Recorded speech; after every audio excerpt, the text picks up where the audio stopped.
I'm back with Harry Halk, Bakari Sellers, Nichelle Turner, and Kierna Mayo. Okay, so Minister Louis Farrakhan gave a speech today for the Nation of Islam, the Savior's Day. He praised Beyonce for taking a stance. Let's listen.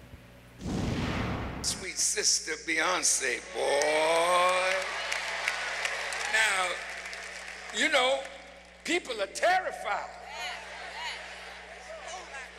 Beyonce? Giuliani said, on the greatest platform in the world, the Super Bowl. She started talking that black stuff. And white folks said, we don't know how to deal with that. But when one of us shows some independence, look at how you treating Beyonce now. You gonna pick it? You're not gonna offer her police protection? But the FOI will. I'm gonna let you handle that, Bakari. Oh, you come to me first.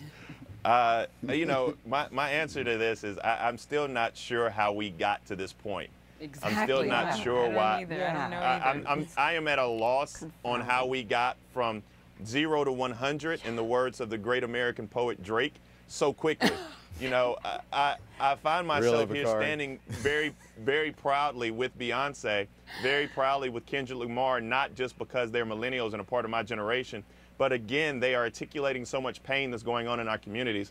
And I really wish Harry, who is in Charleston, South Carolina right now, who is less than, 10 miles away from Walter Scott was killed, less than 10 miles away from Clemente Pinckney and 8 others were gunned down, would just take a moment and take a deep breath so maybe he too can understand the pain that I feel.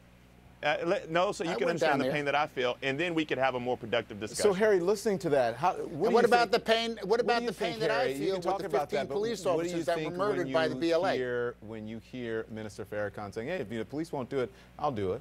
We'll do it." Listen, first of all, I don't listen to what Farrakhan says. The man is a racist, he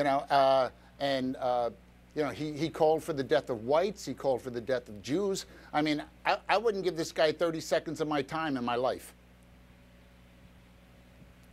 Revisionist history of the Black Panthers, I have to keep coming back to that. It's not okay to simply discount the counterintelligence program. Don, I really encourage... Explain it then. Go ahead, well, talk about it. I just encourage your viewers to watch the PBS documentary, to Google COINTELPRO or counterintelligence program, to read Asada, to learn about the Black Panthers for themselves. When you fact find about this organization, it's not as simple as a single narrative. It's not just about a bunch of crazed cop killers. That is a lie.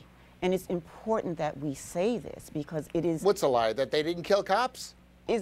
Did the cops kill Mark Clark and Fred Hampton? Did they assassinate? I'm telling you, they assassinated police officers. The FBI was watching them because they were a group of criminals. You don't get to kill unarmed people. You don't get to kill people who are asleep because police you are the officers state. can kill the United unarmed States people in certain has been instances. very clear about the fact that the counterintelligence program violated civil rights. You have to do the research. I bet you, Harry, yourself, are uninformed about the truth of the Black Panthers. Again, this narrative that we keep painting. I've seen it. I lived through the Black Panthers. I went after Joanne Chesimard. Unfortunately. So, Nichelle, the fact that we're having such an intense conversation right now, and people are saying, I don't understand how we got here from 0 to 100 in the words of the great poet Drake, as Bakari says. But listen, as someone who's in the media, you and I are trained in the media and we do it every day, I understand how we got here. There's a division on one side. It's, it's no different. I've been watching the People versus O.J. Simpson on FX. Amazing.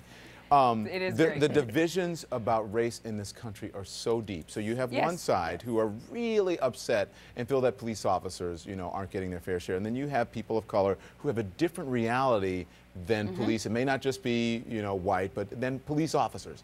And so I think that's why it went from, and then when you have someone as controversial as Minister Louis Farrakhan, coming aboard now, then things get much worse. Talk to the racial division. Yeah, and this is what's going on in culture. Don, I understand how we got here. I want Nichelle to respond. Go ahead. No, I think you're right. I think that's when it becomes combustible, when you get these polarizing figures on every side of the situation all coming together and spouting whatever rhetoric or feelings they have, then that's when it becomes combustible. I still go back to the point of we live in America, the greatest country in the world, and we have these rights to express ourselves. Beyonce is an artist. I think that the song is a brilliant song. I mean, she calls it a song of empowerment and of self-love. She certainly has never called it a song, an anti-police song. She's never called the video one of anti-police. There is a scene in this where you have a young boy who is crunking in front of a police line, and you see the signs, stop, the word stop shooting us. I'm not even sure where the word stop shooting us turns into I hate police. I think it's a statement. And I think, Harry, you can agree that there is a lot of pain probably on both sides. And I think these type of conversations, because you're right, this is very intense. The air is thick right now. These conversations sometimes need to be had really at the root and being raw in order to take a step forward. And I think everybody has to understand that there is giving, there's giving to do on every side of this, Harry, and hopefully one day you'll understand. We'll talk about this more, and I hope you'll understand that also. Thank you very much.